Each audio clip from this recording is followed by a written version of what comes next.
Bismillahirrahmanirrahim. Assalamualaikum warahmatullahi wabarakatuh.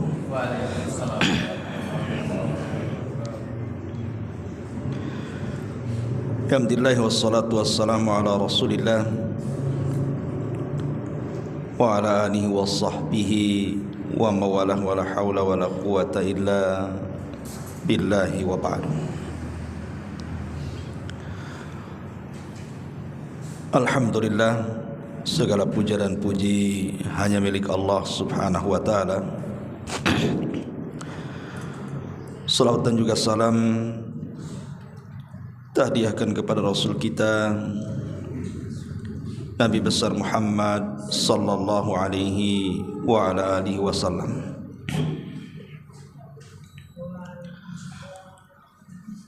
Ma'asyiral muslimin yang dimuliakan Allah subhanahu wa ta'ala, alhamdulillah di malam hari ini dengan izin Allah subhanahu wa ta'ala kita kembali bisa duduk untuk bertalabul ilmi. Tak lupa salawat dan juga salam tetap kita hadiahkan kepada Rasul kita Nabi besar Muhammad sallallahu alaihi wasallam. Dan tema di malam hari ini masih tema seputar nasihat, di mana kita akan mengangkat satu tema nikmatnya sebuah kematian bagi seorang mukmin.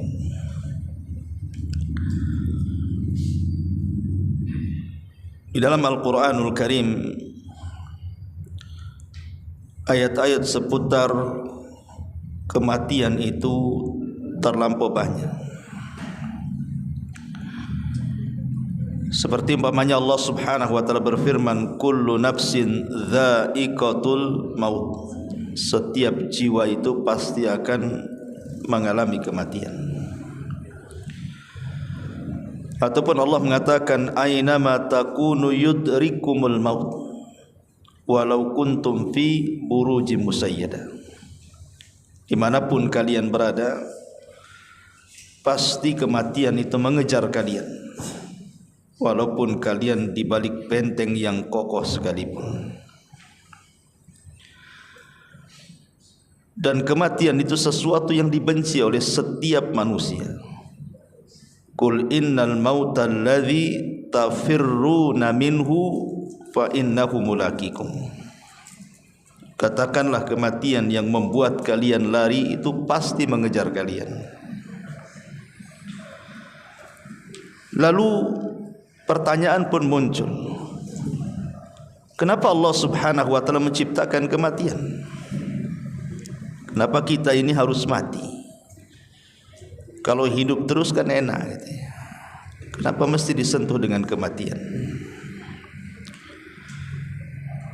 Dalam hadis Abi Darda radhiyallahu an, Nabi sallallahu alaihi wasallam mengatakan, laula thalathun ma ta'ta'a ibnu adam ra'sahu. Kalau bukan karena tiga perkara, kata Rasul, tidak mungkin kepala anak Adam itu mau merunduk. Kemudian beliau mengatakan, yang pertama al-faqru, kefakiran. Yang kedua al-maradu, sakit yang berkepanjangan. Dan yang ketiga al-mautu, kematian. Kalau tidak ada tiga perkara ini, manusia pasti akan menyombongkan dirinya. Sebab tiga perkara inilah maka kepala-kepala manusia bisa menunduk. Pertama, kefakiran. Apa yang disombongkan orang fakir? Makanya sudah saya katakan, kalau ada orang fakir sombong, itu dosanya lebih besar dibandingkan orang kaya sombong. Kalau orang kaya sombong, wajar ada pendorong sombongnya, kekayaan dia. Lah kalau fakir sombong ini apa yang disombongkan? Udah fakir sombong lagi. Orang fakir itu tidak bisa menyombongkan dirinya, karena tidak ada yang disombongkan di situ. Kemudian yang kedua, orang sakit. Apa yang disombongkan orang sakit? Apalagi sudah terbaring, sudah stroke, walaupun ketika sehat dia mantan jenderal sekalipun. Kalau sudah terbaring, geser 1 senti aja nggak bisa, harus digeser orang. Lalu apa yang disombongkan? Dan yang ketiga, kematian. Apa yang bisa kita lakukan dengan kematian? Sehebat apapun manusia tidak bisa menghadapi kematian itu. Pasti kematian akan mengejar dia. Itulah sebabnya kenapa Allah Subhanahu wa taala ciptakan kematian, supaya manusia itu tahu siapa dia. Bahwa di sana ada Allah Subhanahu wa taala yang menciptakannya. Ma'asyiral muslimin yang dimuliakan Allah Subhanahu wa taala, makanya di antara hikmah adanya kematian itu, yang pertama di antara hikmah kematian adalah kamalu qudratillahi azza wajalla, sempurnanya kekuasaan Allah azza wajalla, di mana Allah Subhanahu wa taala menciptakan kita ini atwar, dari satu proses ke proses berikutnya, dari segumpal sperma menjadi segumpal darah, kemudian menjadi segumpal daging, jadilah manusia. Kemudian ditiupkan ruh, dicatat rizkinya, ajalnya, amalnya, bahagia, celakanya. Kemudian lahirlah tu si manusia itu ke bumi. Kemudian dari bayi menginjak remaja, remaja jadi dewasa, dewasa kemudian menikah, punya anak, punya cucu, tua. Apa yang bisa dilakukan? Nunggu kematian. Itulah proses manusia. Manusia itu ada prosesnya. Falaula in kuntum ghaira madinin tarji'unaha in kuntum shadiqin. Maka mengapa jika kamu tidak dikuasai oleh Allah, kamu tidak mengembalikan nyawa itu ke tempatnya jika kamu orang-orang yang benar? Artinya tidak bisa mencegah adanya kematian, karena kematian ini salah satu proses yang menunjukkan tentang kesempurnaan qudratullahi azza wajalla, kemahakuasaan Allah azza wajalla. Allah berkuasa atas kita hambanya. Kemudian yang kedua, Allah Subhanahu wa taala menciptakan adanya kematian, begitu juga adanya kehidupan itu. Di antara hikmahnya adalah Allah ingin menguji kita. Siapa di antara kita ini yang baik amalannya? Makanya Allah Subhanahu wa taala mengatakan, "Alladzi khalaqal mauta wal hayata liyabluwakum ayyukum ahsanu amala." Dialah yang menciptakan adanya kematian, adanya kehidupan. Untuk apa? Untuk menguji kalian. Siapa di antara kalian yang baik amalannya? Bukan yang banyak amalannya, tapi yang baik amalannya. Karena yang banyak itu belum tentu baik. Makanya Fudail ibn Iyad mentafsirkan yang baik amalannya itu artinya yang ikhlas dan yang mencontoh Nabi. Itulah yang baik amalannya. Kemudian yang ketiga, dengan adanya kematian, bil mauti tasilun nafsu ilal yakin, maka jiwa akan sampai kepada keyakinannya. Maknanya sekarang manusia siapa tahu siapa sebenarnya dirinya. Ketika ajal sudah menjemput dia, sekarang tahu siapa kamu. Bahwa kamu itu hanya manusia, makhluk lemah yang diciptakan Allah, bisa hidup dan bisa mati. Lalu apa yang bisa kita sombongkan dari manusia itu sendiri? Kemudian juga yang keempat, bahwa Allah Subhanahu wa taala tidak menciptakan manusia itu berkekalan di dunia. Kenapa demikian? Karena memang Allah Subhanahu wa taala menciptakan manusia itu dari awal penciptaan pun memang Allah sudah katakan kepada Nabi Adam alaihi salam, "Inni ja'ilun fil ardi khalifah." Kami jadikan di permukaan bumi itu, maksudnya Adam dan turunannya, akan dijadikan khalifah. Apa khalifah? Khalifah itu artinya yakhlufu ba'duhu ba'dha, makhluk yang bergenerasi. Kalau kita tidak pernah mati, enggak ada generasi. Dengan kita mati ada generasi berikutnya anak-anak kita. Anak-anak kita mati ada generasi berikutnya cucu-cucu kita. Kemudian cicit-cicit kita dan begitu seterusnya. Itulah manusia, makhluk yang bergenerasi. Harus ada generasi. Makanya ada kematian. Kemudian juga yang kelima, Anda bisa bayangkan kalau seandainya tidak ada kematian, yang ada hanya kelahiran dan kehidupan. Sejak zaman Adam sampai hari ini, muat nggak itu Nagoya sini? Coba, kalau nggak ada orang mati, hidup semua tuh. Si hari-hari sana lahir sini lahir, nggak akan muat nih kota Batam ini. Karena orang yang dipendam dalam tanah itu lebih banyak dibandingkan yang hidup di atas tanah. Kalau kita mau kalkulasi, kita hitung berapa jumlah orang dari Adam sampai yang terakhir, kemudian sebelum generasi kita ini, berapa kita tidak bisa jumlah itu, berapa nyawa yang ada dalam kubur itu yang sudah mati itu. Entah berapa ratus juta tuh. Kita tidak tahu jumlah mereka.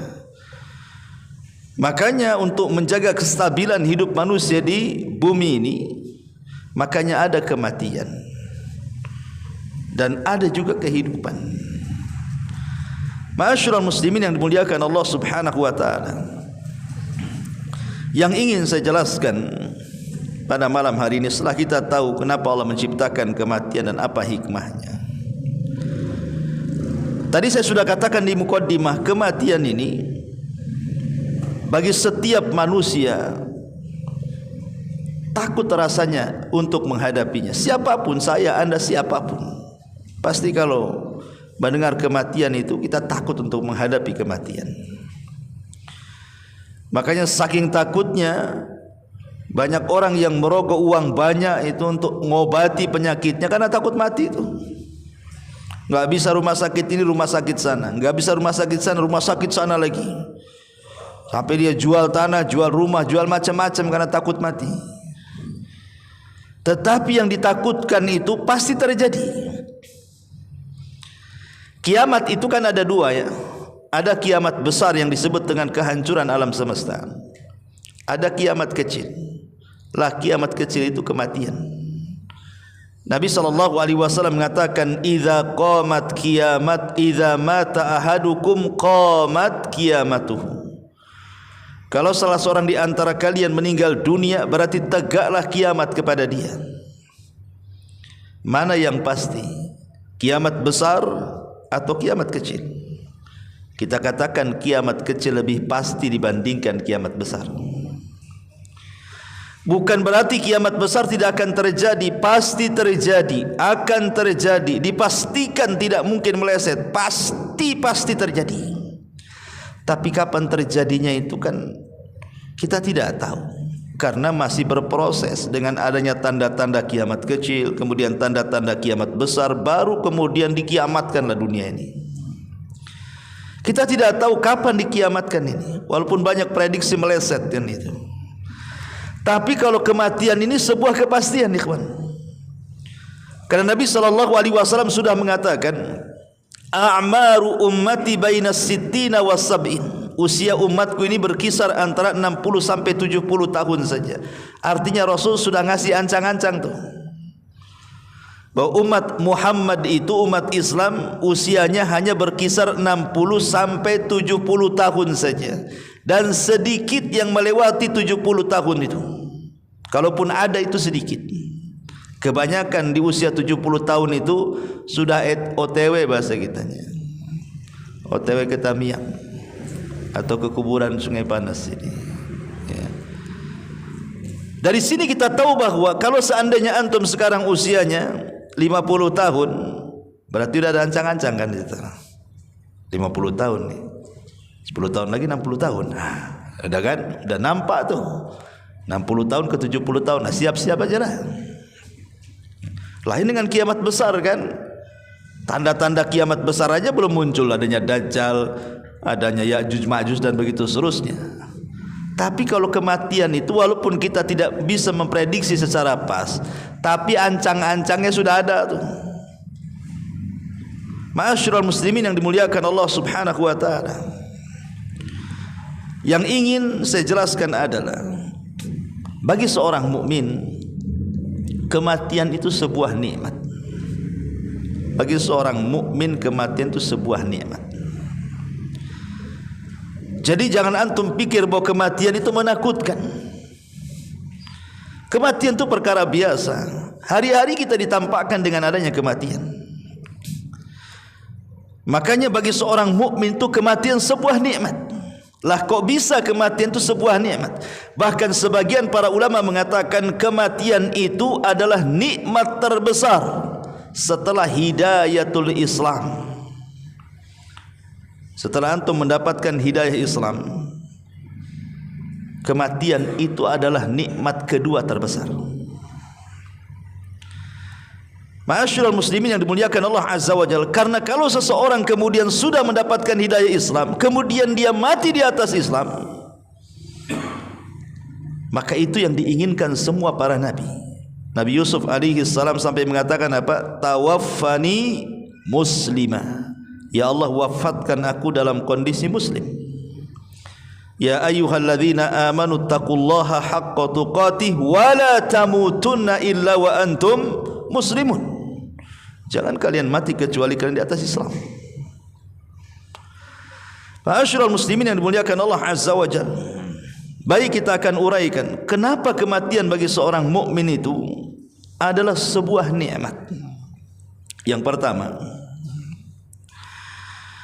karena Allah Subhanahu wa taala telah membagi rahmat itu di dunia hanya satu saja. Nabi sallallahu alaihi wasallam mengatakan dalam hadis Abi Hurairah radhiyallahu an, ja'alallahu ar-rahmata mi'ata juz'in fa amsaka indahu tis'atan wa tis'ina wa anzala fil ardi juz'an wahidan fa min dhalikal juz'i yatarahamul khalaik. Dari Abu Hurairah radhiyallahu an, Rasul mengatakan Allah menjadikan rahmat itu 100 bagian, 99 dia tahan di sisinya, sedangkan satu bagian ia turunkan ke bumi. Dari satu bagian itulah semua makhluk saling menyayangi satu dengan yang lainnya. Anda bisa bayangkan satu rahmat yang Allah turunkan di bumi saja, itu sudah cukup bagi kita. Bagaimana Allah Subhanahu wa taala sayang dengan kita itu luar biasa. Di antara kita ada yang diberikan kesehatan, di antara kita ada yang diberikan harta yang banyak, di antara kita ada yang diberikan pasangan, anak-anak, kesenangan, macam-macam. Padahal cuma satu yang diturunkan. Kalau seandainya Allah Subhanahu wa taala wafatkan kita, berarti kasih sayang Allah kepada kita itu bukan satu, tapi digabungkan dengan 99 kasih sayang Allah kepada kita. Seperti apa tuh kasih sayang Allah kepada kita itu setelah kematian? Di bumi saja Allah itu sayang dengan kita, padahal cuma satu yang diturunkan ke bumi itu. Dan tidak mungkin orang mendapatkan 100 kasih sayang Allah kecuali harus disentuh kematian dulu. Karena yang diturunkan ke bumi cuma satu, yang dipegang oleh Allah 99 rahmat. Yang satu saja subhanallah luar biasa. Ma'asyiral muslimin yang dimuliakan Allah Azza wa Jalla. Jadi nikmat kematian bagi seorang mukmin itu karena kelak dia akan mendapatkan rahmat Allah secara sempurna. 100 rahmat diberikan kepada kita, bukan satu. Ya. Ini yang pertama. Yang kedua, bagi kematian seorang mukmin itu adalah istirahat. Kalau ada orang yang mengatakan, sering kita mendengar kalimat di masyarakat, ayo kita antar jenazah ini ke tempat peristirahatan yang terakhir. Kalau ditujukan kepada seorang mukmin benar. Kalimat ini kalau untuk seorang mukmin ya. Karena seorang mukmin itu dengan kematian dia istirahat dari lelah letihnya dunia. Tapi kalau kalimat ini ditujukan kepada orang kafir, kepada orang munafik, kepada orang fasik, ahli maksiat, tidak benar. Kalimat ini tidak benar. Kalau dikatakan ayo kita antar jenazah ini ke tempat peristirahatan yang terakhir, sementara dia pelaku maksiat, dia kira mau istirahat habis mati. Yang ada makin dia itu disibukkan dengan berbagai macam peristiwa di alam kubur itu. Makanya kalimat ini hanya berlaku kepada orang yang beriman, yang taat saja.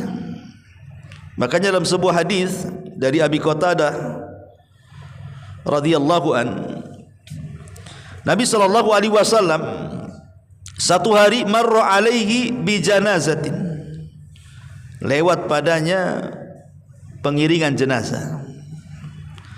Faqala, tiba-tiba Rasul mengatakan mustarih wa mustarahum minhu.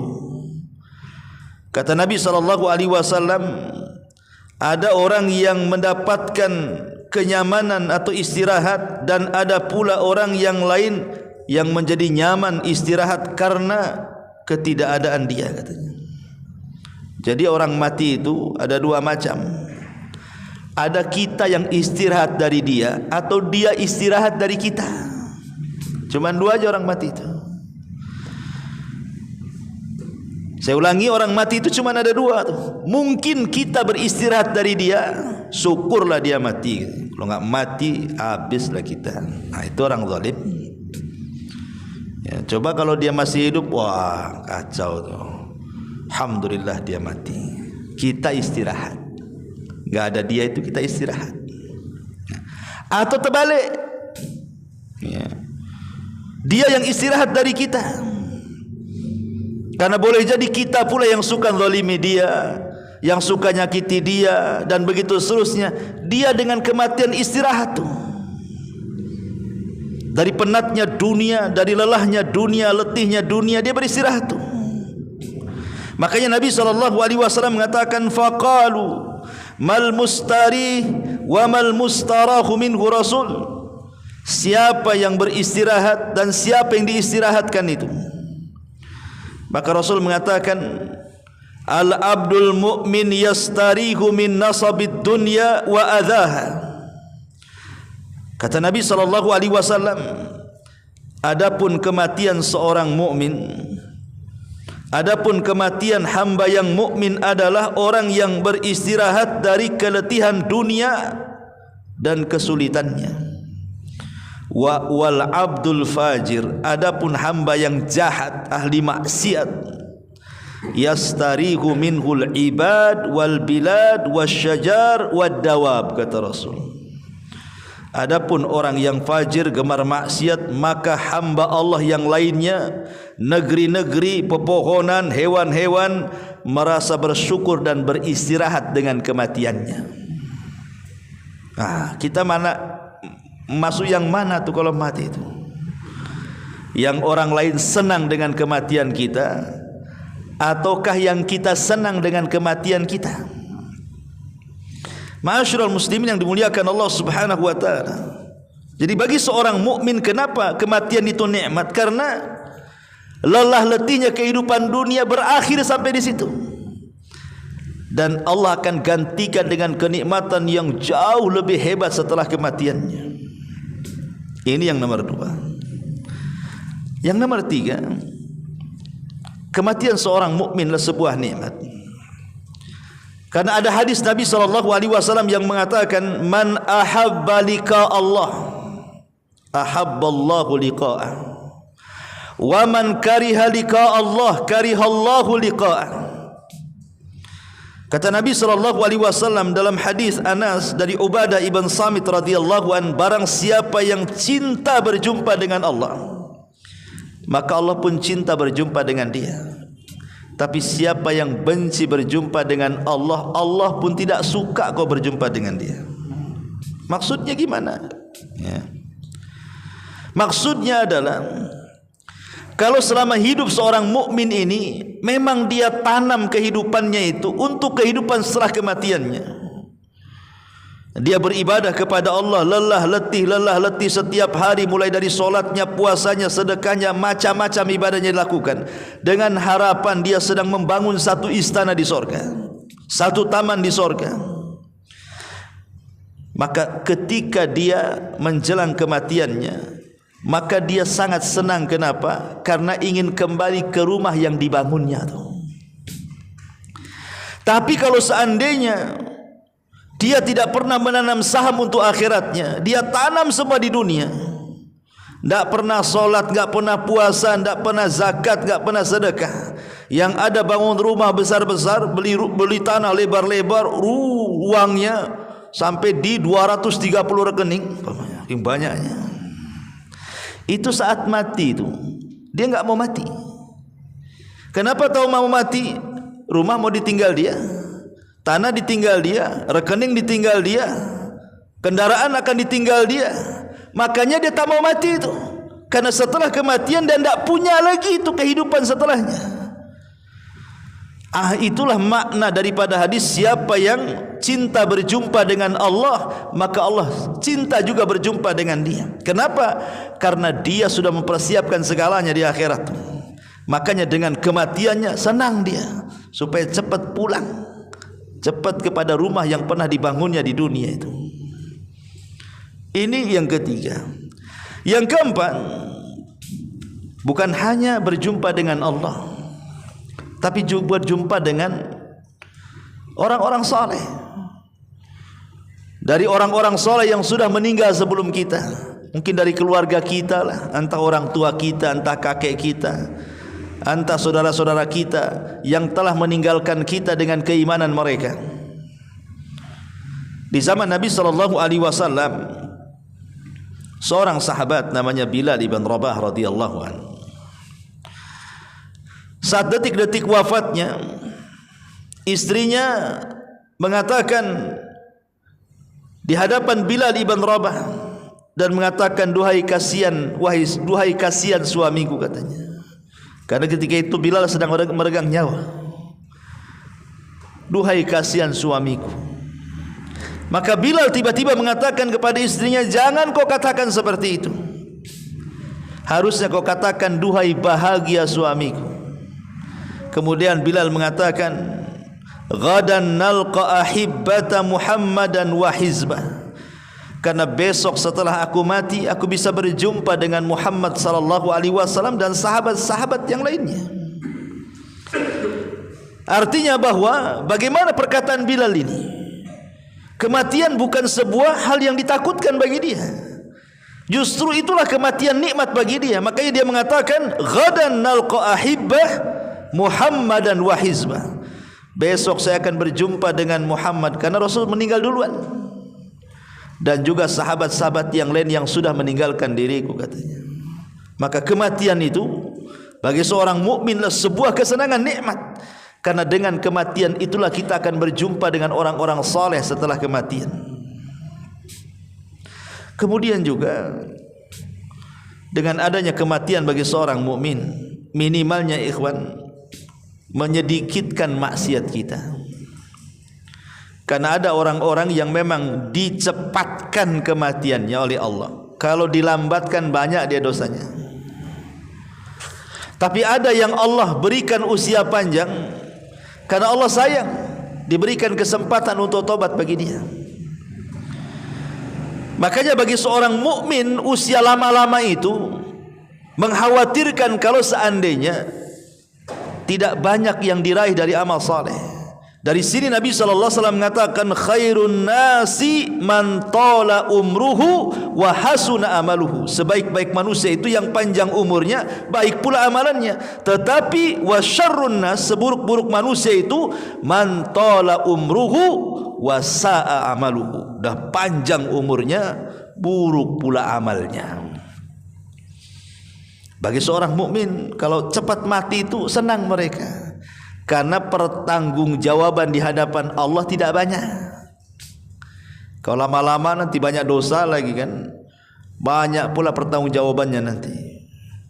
Tapi walaupun demikian ya, janganlah kemudian seseorang itu berangan-angan ingin mati. Tidak boleh, dilarang.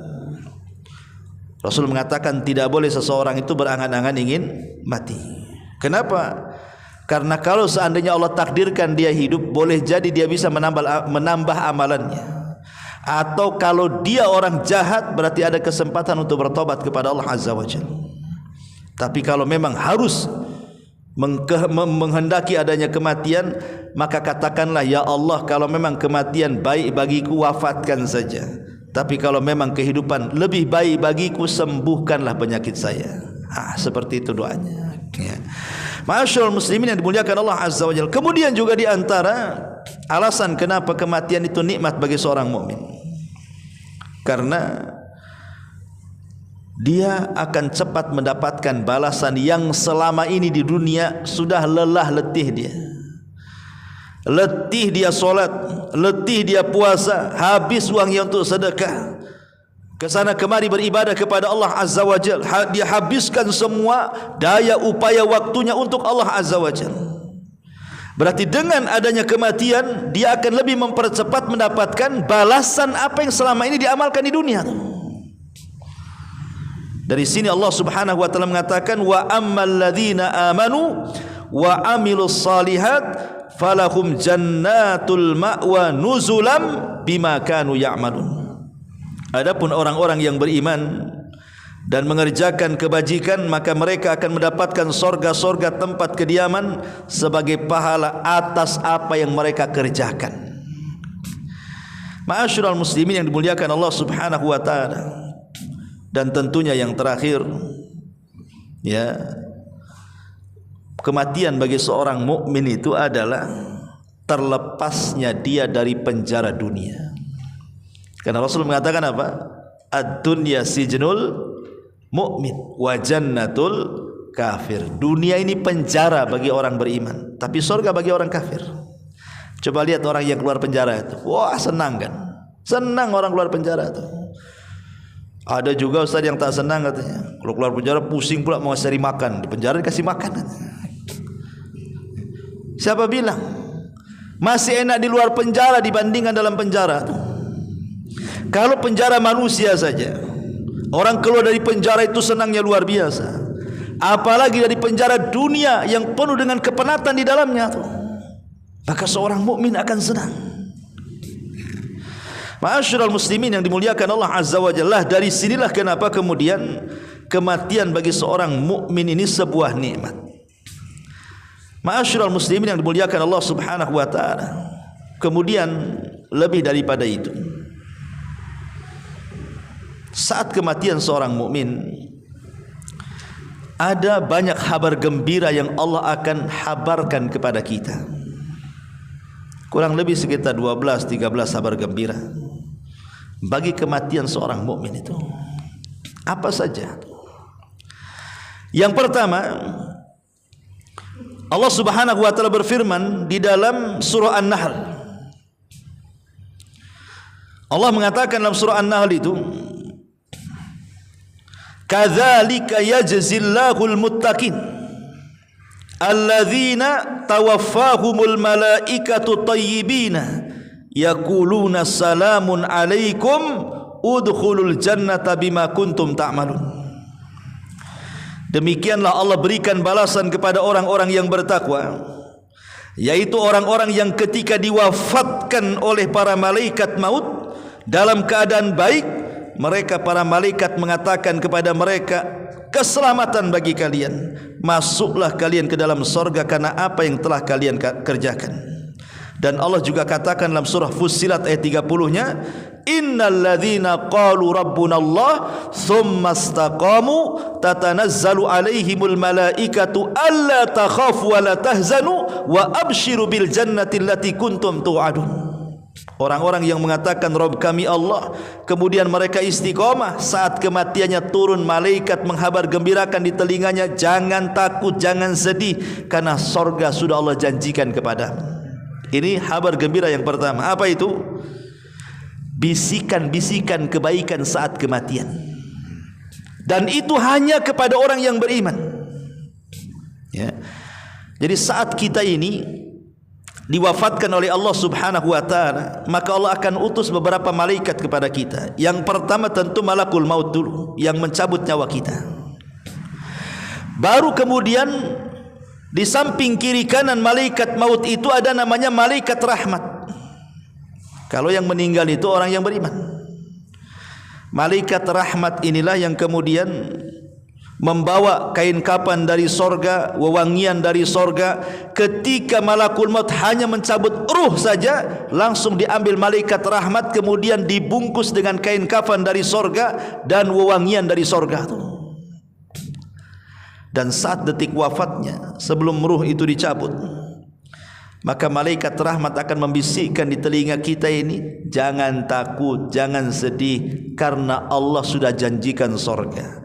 Maka ruh seorang mukmin akan keluar dengan sangat pelan dari ujung-ujung kaki, ujung-ujung jari jemari kaki, kemudian naik ke atas, ya, kemudian keluar dari mulutnya. Kenapa mesti dari kaki dulu? Kenapa tidak dari umpamanya dari kepala dulu? Kenapa ruhnya itu berjalan dari kaki dulu coba? Apa hikmahnya? Supaya dia tidak lari. Jadi orang mati itu ruhnya dicabut dari kaki dulu.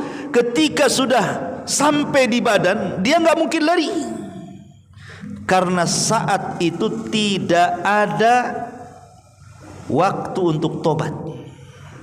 Sebab kalau seandainya dari arah mana dulu, dia bisa lari ke masjid kan, dengan kakinya bisa lari ke masjid tuh. Kemudian dia bertobat kepada Allah Azza wa Jalla. Tapi ketika ruh berjalan dari kaki ke atas, akhirnya dibuat orang itu tidak bisa apa-apa, tidak bisa bergerak lagi sudah. Karena orang berjalan itu dengan kaki. Karena ketika kematian itulah waktu di mana tobat tidak mungkin diterima. Disitulah Rasul mengatakan, innallaha yaqbalu taubata abdin ma lam yugharqir. Allah itu masih menerima tobatnya hamba sebelum nyawa di kerongkongan. Tapi kalau sudah seperti itu, mana bisa dia bertobat? Tapi kematian seorang mukmin, maka kabar gembira yang akan diberikan oleh Allah apa itu? Malaikat membisikkan di telinga kita, enggak perlu takut kamu, enggak perlu khawatir. Maknanya apa? Jangan takut akan perkara yang akan datang setelah kematian, dan jangan sedih akan perkara yang kau tinggalkan. Jangan sedih kau meninggalkan rumah, kau meninggalkan istri, kau meninggalkan anak. Tenang, Allah akan jaga mereka dengan dikirim para malaikat. Karena terkadang orang disedihkan itu gara-gara apa? Dari orang-orang yang kita cintai, yang kita tinggalkan tuh. Cemana anak saya nanti, cemana cucu saya, cemana istri saya, jangan-jangan habis saya mati, kawin lagi dia, dan begitu seterusnya. Jadi kadang-kadang dikhawatirkan tuh. Tapi orang-orang yang beriman enggak perlu khawatir, Allah jaga mereka. Allah jaga mereka. Dan itu kabar gembira yang luar biasa. Makanya ruh seorang mukmin itu kalau dihabar gembirakan, dia akan keluar pelan-pelan sampai keluar dari mulutnya. Kata Rasul, seperti tetesan air teko yang terakhir keluar, itulah ruhnya seorang mukmin saat dicabut. Kenapa? Karena ada yang membisikkan suruh keluar, makanya keluar pelan dia. Beda dengan orang kafir, beda dengan orang fasik, bisikannya beda. Bukan dikatakan jangan takut, jangan sedih, surga sudah janjikan, tidak. Dipaksa keluar dan dikatakan, ya ayyatuhan nafsul khabithah, ukhruji ila ghadabillahi wa sakhati. Hei jiwa yang buruk, jiwa yang jahat, keluar kepada kemurkaan dan kemarahan Allah Azza wa Jalla. Akhirnya ruh itu takut keluar, karena tidak mau keluar dan takut keluar, dipaksa keluar oleh malakul maut seperti cerulit yang dimasukkan ke bulu wol, kambing wol, disiram kemudian nempel di cerulit itu, kemudian dicabut dengan paksa. Apa enggak amburadul tuh bulu-bulu kambing wol tuh? Seperti itulah kematian orang fasik, orang fajir. Dia akan merasakan sakit yang tidak ada yang tahu kecuali Allah Subhanahu wa taala. Kenapa? Karena teriakannya nakut-nakuti. Logikanya begini, ikhwan, antum dalam rumah, tiba-tiba kemudian ada orang yang berteriak di luar, yang sebelah kiri, sebelah kanan berteriak, keluar, mau enggak uang 5 miliar. Yang sebelah kiri teriak, keluar, ku bunuh kau katanya. Kira-kira antum keluar dari mana tuh? Pasti ya keluar dari yang ngasih uang 1 miliar atau 5 miliar tadi kan. Jadi kalau teriakannya nakut-nakuti, kita pun tak mau keluar lah. Tapi kalau teriakannya ngasih kabar gembira, keluarlah, ini ada hadiah untukmu, pasti keluar kita. Keluarlah, ini debt collector sudah nunggu nih. Mana bisa dia keluar? Nah, takut yang ada kan. Itu di dunia tuh. Kalau ditakut-takuti aja nggak mau keluar kita. Sama ruh juga sama begitu. Ruh itu kalau yang ngasih kabar gembira di telinga itu, keluarlah wahai jiwa yang tenang kepada keridhaan Allah. Jangan takut, jangan sedih. Surga sudah dijanjikan. Cepat keluar dia. Tapi orang kafir, orang fasik tidak, susah keluarnya. Bahkan saking susahnya ada yang dibuat koma berhari-hari, berminggu-minggu, berbulan-bulan. Allah sengaja siksa seperti itu. Naudzubillah. Enggak mati-mati orang itu dibuat koma. Ya. Ma'asyiral muslimin yang dimuliakan Allah Azza wa Jalla. Ini yang pertama, kabar gembira bagi seorang mukmin. Kemudian yang kedua, apabila ruh sudah dicabut, kemudian ruh ini akan melesat ke langit, ikhwan. Ruh ini akan melesat ke langit. Kenapa demikian? Karena manusia itu terbagi dari 4 unsur. Kita ini loh, badan kita ini terbagi menjadi 4 unsur. Ada ruh, ada akal, ada hawa nafsu, dan ada jasad. Itulah rangkaian badan kita nih.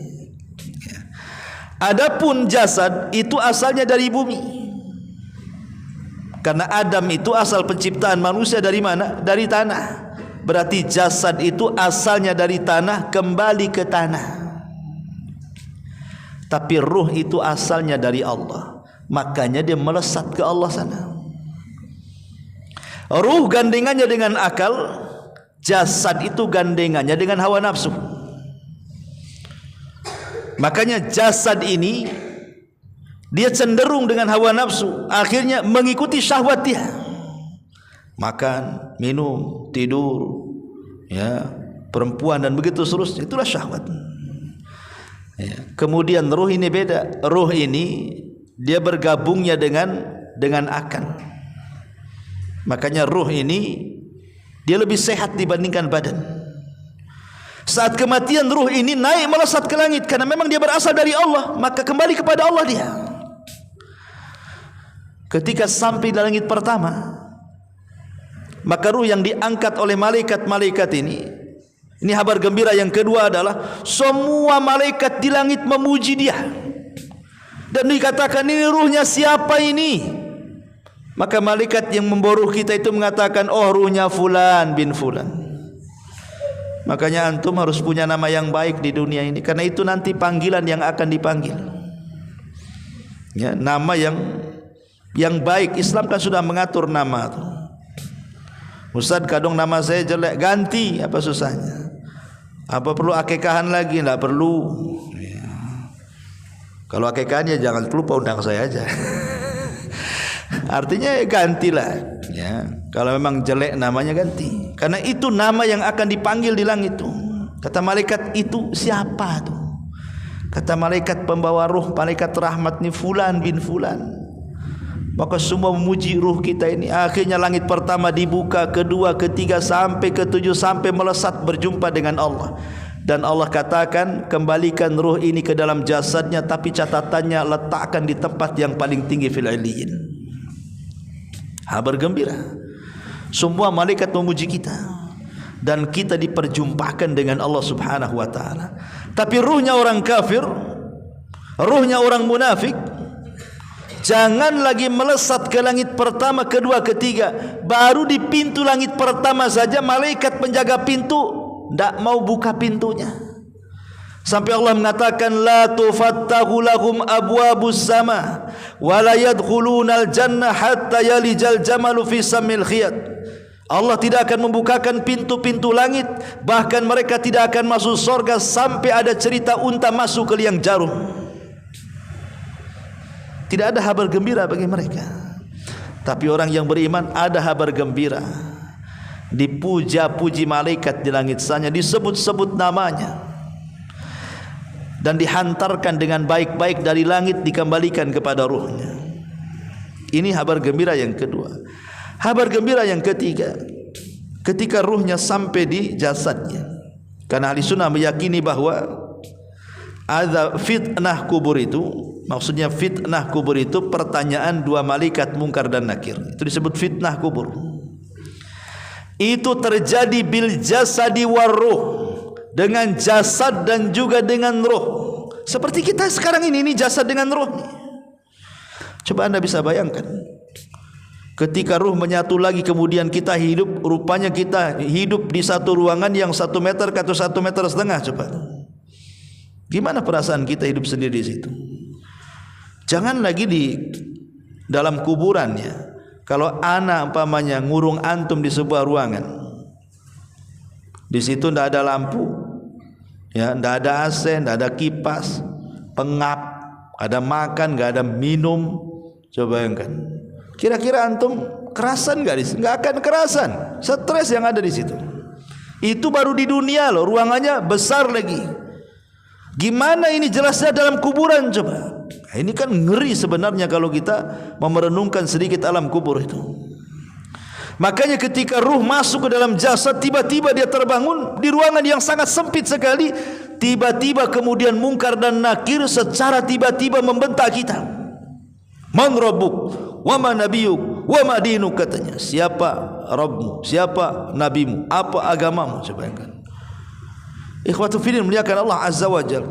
Jawaban-jawaban dari pertanyaan Munkar dan Nakir ini bukan hafalan. Kalau di dunia kita bisa lah menghafal tuh. Oh Allah Tuhanku, Muhammad Nabiku, Islam agamaku. Ya, di dunia kita bisa menghafal. Tapi apakah kemudian di dalam kubur kita bisa menjawab? Tidak, karena yang menjawab bukan hafalan tapi amalan. Yang menjawab itu bukan hafalan tapi amalan. Amalan kita yang menjawab. Kalau seandainya kemudian kita sanggup menjawab, inilah kabar gembira yang ketiga. Orang-orang yang beriman akan dimantapkan jawabannya. Yutsabbitullahu alladzina amanu bil qaulis sabit. Allah akan tetapkan jawaban orang-orang yang beriman ini dengan jawaban mantap. Setiap ditanya man rabbuk, langsung mantap jawabannya. Allah. Wa man nabiyuk, oh Muhammad. Apa agamamu? Islam. Mantap dia. Kabar gembira yang ketiga apa? Dimantapkan jawabannya. Inilah yang disebut dengan fitnah kubur. Dimantapkan jawabannya. Dan kalau seandainya dia mantap jawabannya, datang kabar gembira yang keempat. Apa itu? Tazkiyah dari langit, rekomendasi dari langit. Allah Subhanahu wa taala katakan, "An sadaqa abdi, hambaku telah benar." Kalau Allah yang mengatakan seperti itu, selesailah dia. Dia pasti bahagia. Kenapa? Langsung ada tazkiyah dari langit. Allah mengatakan, hambaku telah benar. Siapa? Kita ngasih tazkiyah itu belum tentu lulus.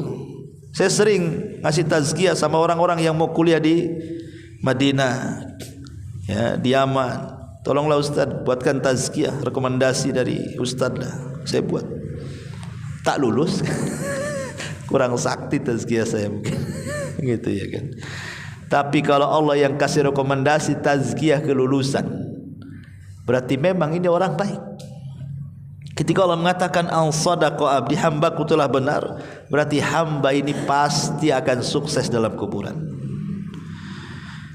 Karena Utsman bin Affan radhiyallahu anhu, apabila diingatkan soal kuburan nangis dia.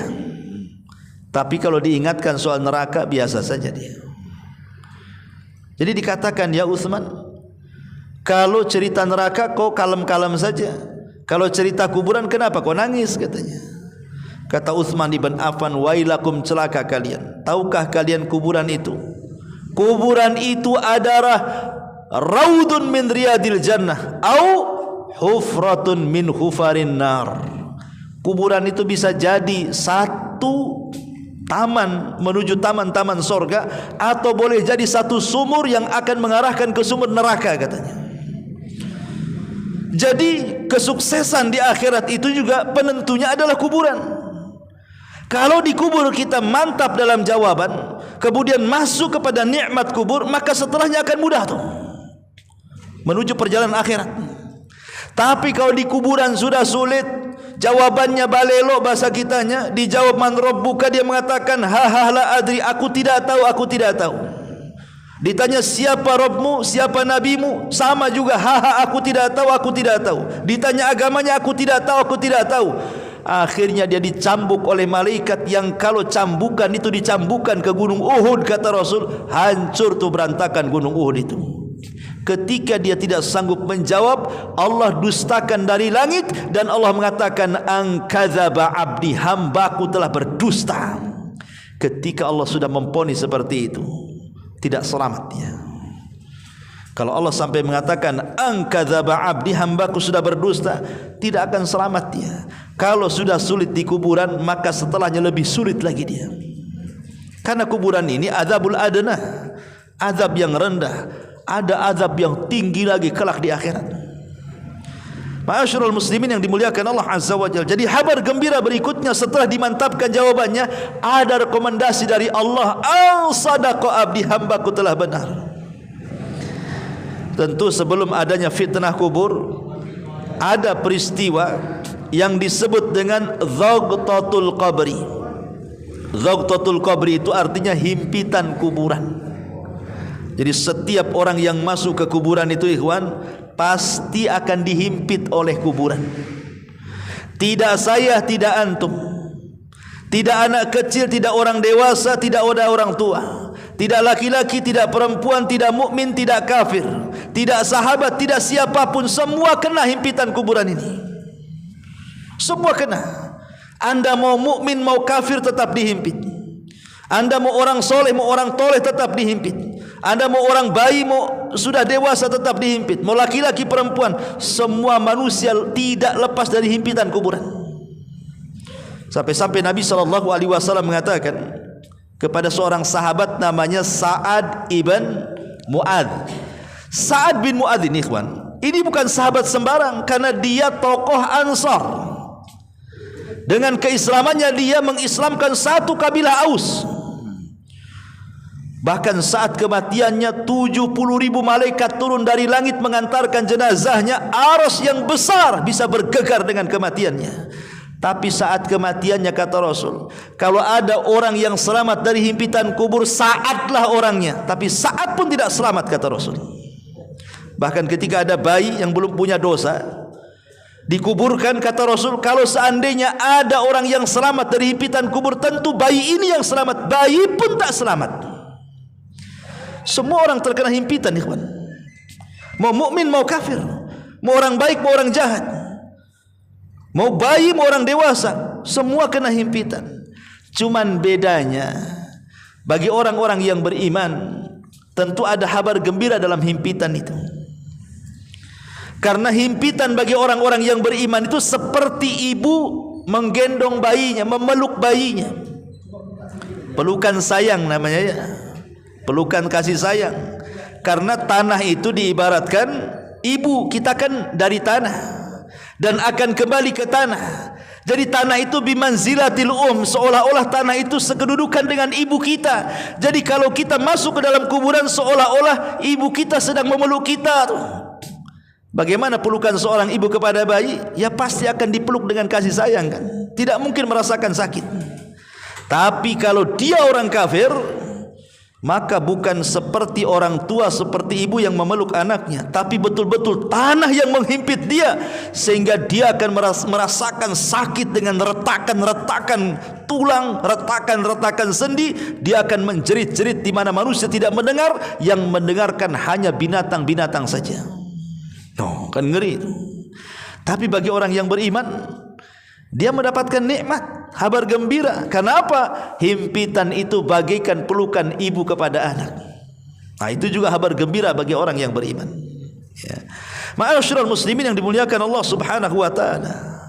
Setelah kemudian berbagai macam kabar gembira dan orang ini dimantapkan jawabannya, turun rekomendasi dari Allah, benar, telah jujur jawabannya, maka kabar gembira selanjutnya apa?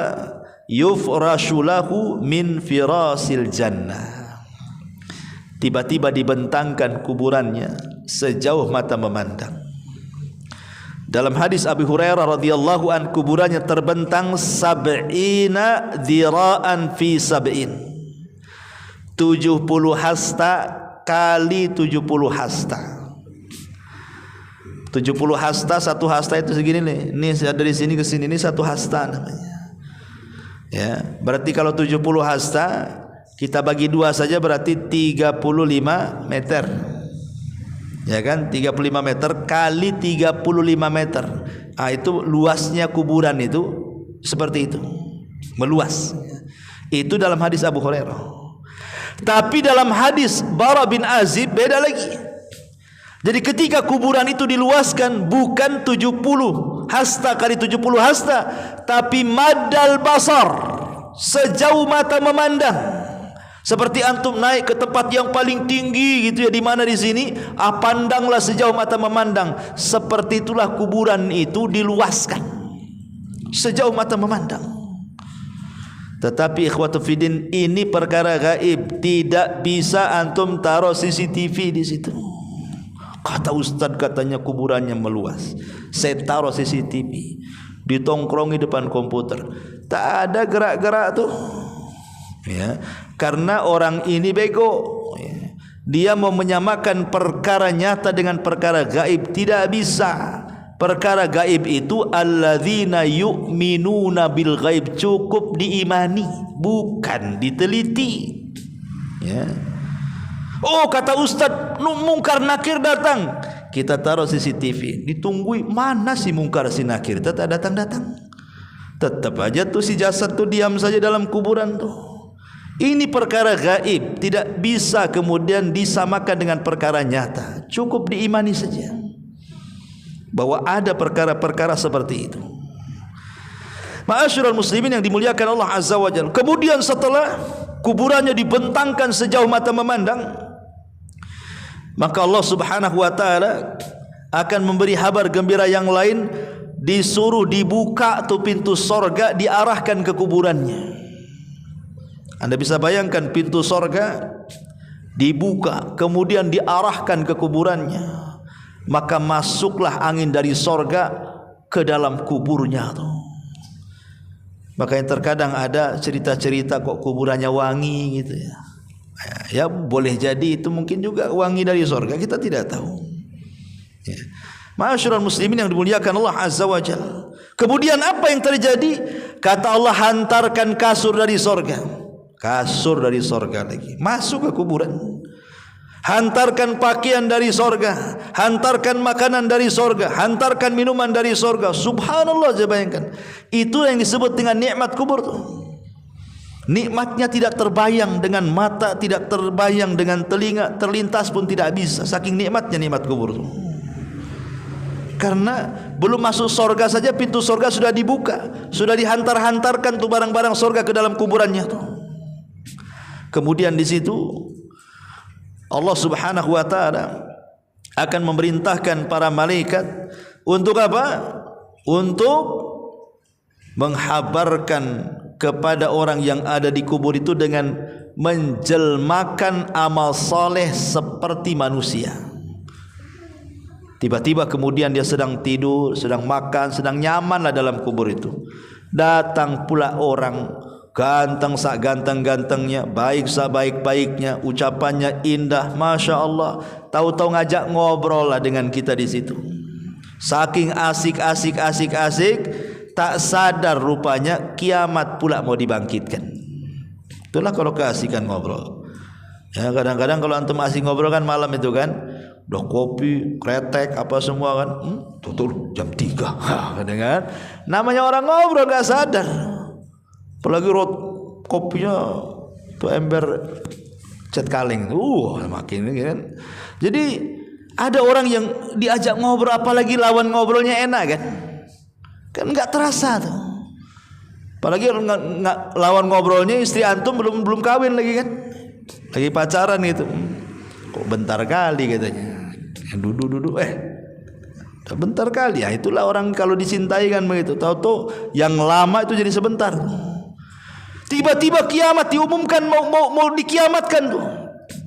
Jadi si kawan ini ngomong sama kita, nih mau dikiamatkan nih. Mau dikiamatkan. Langsung dia mengatakan, ya Rabb, cepat kiamatkan katanya. Kemudian dia mengatakan, kamu ini siapa, baik kali mau menemani aku dalam kuburanku katanya. Barulah dia ngaku, ana amaluka soleh, saya amal solehmu loh. Saya solatmu, saya zikirmu, saya baca Quranmu, saya kebaikanmu, saya sedekahmu, saya silaturahimmu. Wah, disebutkan sayalah amal solehmu. Jadi amal soleh inilah yang akan menemani kita di dalam kubur itu. Maka makin banyak amal soleh di dunia, makin enak kita dalam kubur, teman yang akan menemani kita.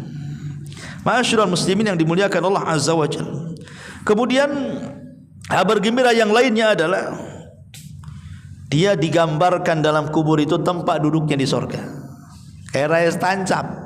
Ya, antum di dalam kubur itu nampak ini istana antum nih, nanti masuk ini istana antum nih, ini rumah antum nih. Ya, nampak nanti. Bayangkan dalam kubur itu sudah digambarkan di tempat duduk antum di situ tuh. Gimana kita kemudian enggak kepengen kan gitu? Sudah jelas-jelas tempat duduknya di situ. Makanya dia meminta kepada, ya Allah adkhilil jannah, ya Allah masukkan aku ke surga, masukkan aku ke surga. Tapi Allah Subhanahu wa taala mengatakan kepada dia, nim naumatal arush. Ya, tidurlah kamu seperti pengantin baru. Jadi orang yang beriman dalam kubur itu ditidurkan seperti pengantin baru, ikhwan. Tidak terasa dengan waktu yang lama. Pada sejak zaman Adam sampai sekarang gak dikiamat-kiamatkan tuh. Atau yang meninggal di zaman Nabi sampai sekarang sudah 14 abad yang silam gak dikiamat-kiamatkan tuh. Kalau sekarang kita mati hari ini, ke kiamat itu berapa ratus tahun lagi gak dikiamat-kiamatkan. Berarti kita lama di kuburan. Bagi seorang mukmin tidak pengaruh mau lama mau tidak di kuburan itu. Kenapa? Karena Allah katakan nim naumatal arush, tidurlah seperti pengantin baru. Enggak terasa, tahu-tahu subuh aja kan begitu. Pengantin baru. Ya. Kalau pengantin lama kayak lama kali tidur. Itu pengantin lama. Kalau pengantin baru cepat ya kan. Kemudian wa yunawwar lahu qabruhu, dibuat cahaya tuh kuburannya. Betul-betul terang benderang kuburannya. Itu berdasarkan hadis Abu Hurairah radhiyallahu anhu. Ma'asyiral muslimin yang dimuliakan Allah Subhanahu wa taala. Kemudian kabar gembira seterusnya ketika betul-betul kemudian sangkakala ditiup Israfil. Maka ruh seorang mukmin akan diletakkan di tempat yang paling tinggi di sorga, namanya Illiyin. Karena di antara 7 makhluk yang tidak akan hancur saat kiamat, salah satunya apa? Ruh. Tidak akan hancur, jasad hancur, kecuali tulang ekor itu tidak akan hancur karena dari situ manusia dibangkitkan. Tapi ruh disimpan di Illiyin tuh. Kalau ruhnya seorang beriman ya. Kalau ruhnya orang kafir diletakkan di sijin. Sijin itu tempat yang paling rendah di lapisan bumi yang paling bawah. Itulah tempat sijin. Intinya ma'asyiral muslimin yang dimuliakan Allah Subhanahu wa taala, seorang mukmin itu saat kematiannya saja sudah ditampakkan catatannya. Makanya Allah mengatakan dalam surah Qaf ayat 22, laqad kunta fi ghaflati min hadza fakashafna anka ghita'aka fabasaruka al-yauma hadid. Ya. Sesungguhnya kamu berada dalam keadaan lalai dari hari ini, maka kami singkapkan daripadamu tutup yang menutupi matamu, maka penglihatanmu pada hari itu sangat tajam. Maksudnya kalau kata ulama tafsir, kalau seorang mukmin itu saat meninggal itu, maka akan ditampakkan sekilas sebelum ruh itu dicabut amal catatannya. Dia sempat melihat, bahkan malaikat dia bisa melihat. Karena saat detik-detik wafat itu Allah Subhanahu wa taala singkapkan kegaiban dari dia. Yang tadinya ketika dia belum menjelang ajal ada tabir kegaiban, kita tidak bisa melihat malaikat.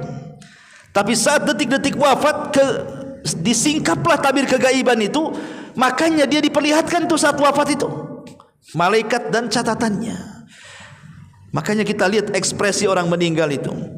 Kalau memang dia seorang yang beriman, sempat terlihat catatannya, dia tahu catatannya adalah sebuah kebaikan, kita lihat kematiannya, ekspresinya macam-macam. Terkadang dia bisa mengucapkan la ilaha illallah, terkadang dia meninggal tiba-tiba membaca Al-Quran, terkadang dia meninggal di tempat-tempat kebaikan, di tempat-tempat ibadah, macam-macam ya, untuk menunjukkan tanda dia husnul khotimah, atau mungkin berkeringat dahinya. Tapi ada yang kemudian melihat catatannya itu malah ketakutan, karena mungkin keburukannya lebih banyak, makanya ditalkin berkali-kali pun tidak mau jawab dia. Bahkan yang ada banyak orang yang ditalkin, rupanya yang keluar bukan la ilaha illallah, tapi kalimat yang lain pula dia keluar. Ada orang ditalkin itu ikhwan, ketika dikatakan kul la ilaha illallah, hei fulan katakan la ilaha illallah, dia pula mengatakan kafartu bila ilaha illallah, aku kufur dengan kalimat itu, kemudian mati. Naudzubillah, coba bayangkan ya. Bahkan yang sudah saya jelaskan pada antum dalam kitab Al-Imam Ibnu Jauzi, dalam kitab Talbis Iblis, bagaimana di zaman dia ada orang yang suka meribakan uang. Jadi kalau pinjam 1 juta dibalikan 1.100.000, pinjam 2 juta dibalikan 2.200.000, dan begitu seterusnya. Saat kematian ditalkin, ya fulan katakan la ilaha illallah, dia mengatakan oh tidak bisa, kalau kau pinjam 1 juta kau kembalikan 1,5 juta. Itu pula yang ngomong dari keluar, karena jadi rentenir saat dia hidup tuh, itu yang keluar sampai dia mati. Sama dengan kisahnya kata Imam Ibnu Jauzi, itu orang yang hidupnya dengan satranji. Satranji itu kalau bahasa kitanya catur, kalau dulu namanya satranji. Makanya Islam melarang sebenarnya main catur itu, main satranji itu, karena Rasul mengatakan nahan Nabi sallallahu alaihi wasallam anis satranji. Rasul melarang tidak boleh main catur ya. Ma'asyiral muslimin, jadi ada di zaman dulu menurut Ibnu Jauzi itu atau Ibnul Qayyim, hari-hari catur saja, pagi catur, siang catur, malam catur, besoknya gitu lagi, si cutar catur saja. Ingat masih dulu ya, antum masih kecil-kecil kan, kalau di desa-desa itu kan ada mainan namanya karambol kan. Hari-hari karambol gitu orang dulu kan, pagi karambol, nanti siang karambol gitu aja kan. Kan ada orang seperti itu, sehingga gara-gara catur lupa lah sholat duhur, asar, maghrib, isya, subuh, gara-gara catur. Jadi saat detik wafatnya ditalkinlah dia dengan kalimat la ilaha illallah. Hei fulan, kalimat la ilaha illallah ucapkan. Yang keluar bukan la ilaha, sekak mati dia dengan kalimat sekak tuh. Coba bayangkan. Kan ada orang seperti itu ya. Lah di sini, tapi orang yang beriman tidak seperti itu. Orang yang beriman akan disingkapkan dan akan diperlihatkan catatan amal solehnya, maka ekspresi kematiannya akan menunjukkan bahwa dia mati di atas husnul khatimah. Itulah kabar gembira yang Allah Subhanahu wa taala dan Rasulnya jelaskan kepada kita, bahwa kematian seorang mukmin itu sebuah nikmat besar setelah hidayatul Islam. Subhanakallahumma bihamdika asyhadu an la ilaha illa anta astaghfiruka wa atubu ilaik. Allahu taala alam. Assalamualaikum warahmatullahi wabarakatuh.